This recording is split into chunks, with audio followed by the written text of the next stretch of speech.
আসসালামু আলাইকুম, good morning. আজকে ছোট্ট মিনি ব্লগ একটু তোমাদের সাথে শেয়ার করছি। আজকে সকালটা ভীষণ সুন্দর, দেখতেই পাচ্ছ তোমরা। এখন ঘড়িতে বাজছে 7:45। তো ছেলের টিফিনের নাস্তার জন্য আমি এখানে আটা ময়দা মেখে রেখে দিয়েছি। তো চলো ওকে আজকে টিফিনে দেবো হচ্ছে পরোটা।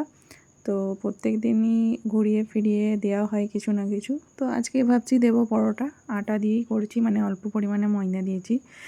আর ময়দার দিয়ে পুরোটা করলে না অনেকক্ষণ থাকার পর একটু শক্ত হয়ে যায় যেহেতু, তো সেটা ওর খেতে অতটা ভালো লাগে না, শক্ত হয়ে গেলে খেতে চায় না। আর এমনি তো সকালেও কিছু খেতেই চায় না স্কুল যাওয়ার আগে। আগে তো তাও ভাত টাত খেয়ে যেত, একটুখানি জোর করে খাইয়ে দিতাম। এখন আগে ছোট ছিল বলে জোর করে খাইয়ে দিতাম, কিন্তু এখন একটু বড় হয়ে গেছে, তো ওর মর্জি মতোই মানে চলবে। ও কিছুতেই সকালে ভাত খেতে চায় না মানে। আর সত্যি কথা বলতে 8:30টার মধ্যে ভাত খাওয়াটা একটু কেমন অডই ব্যাপার। আমাদেরও এত সকালে ভাত খেতে ভালো লাগে না, তবুও সারাদিনের ব্যাপার, ভাত তো আর সারাদিন খাওয়া হবে না, তাই চেষ্টা করতাম সকালবেলায় যেন ভাতটা ও খেয়ে যায়।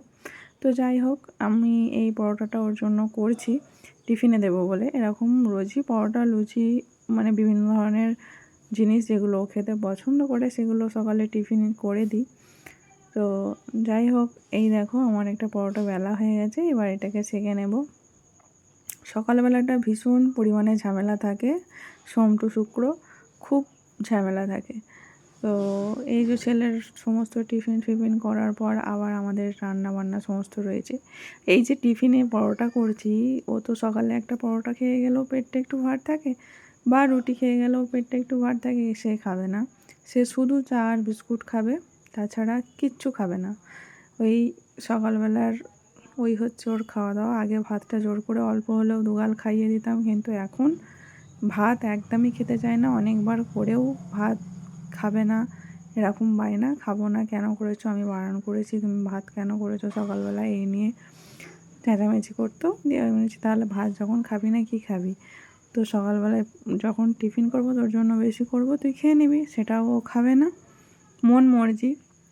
লুচি করলে কিন্তু খাবে, দুটো খাবে। লুচি করলে সকালে দুটো খাই, বাকি টিফিনে দিয়ে দিই। বাট পরোটা করলে ও একদমই খাবে না সকালবেলায়। ওই রুটি পরোটা ও সকালবেলায় একদমই খাবে না। লুচিটা ভীষণ ফেভারিট ওর, তো লুচি করলে খেয়ে নেবে।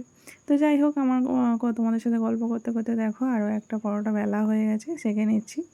তো পরোটাতে না আমি বেশি করে যখন আটা দিয়ে মানে ময়দা অল্প আটাটা বেশি দিয়ে করি, আর এরকম দেখো খুব সুন্দর সফট হয় একেবারে পরোটাগুলো, ভীষণই সফট হয়। আর এই যে হয়ে গেছে আমার রেডি টিফিন, আর ওকে ঘুম থেকে এবার তুলতে এসেছি। দেখো এখনও ঘুমোচ্ছে, ঘুম ভাঙবে না কিছুতেই সকালে। আর আমার টিফিন পুরোই রেডি। এই দেখো টিফিন গুছিয়ে নিয়েছি, আর ওর স্কুল ড্রেস আজকে সাদা ড্রেস আছে পরে নিয়েছি। এই যে ঘুমোচ্ছে, ঘুম থেকে উঠছেই না, আর রেডি হয়ে এইসব বেরিয়ে পড়ছে স্কুলে। আর ব্যাগটার ওজন মানে কি বলবো, 10 থেকে 15 কেজি ওজন ব্যাগটার, এত পরিমাণে ভারী।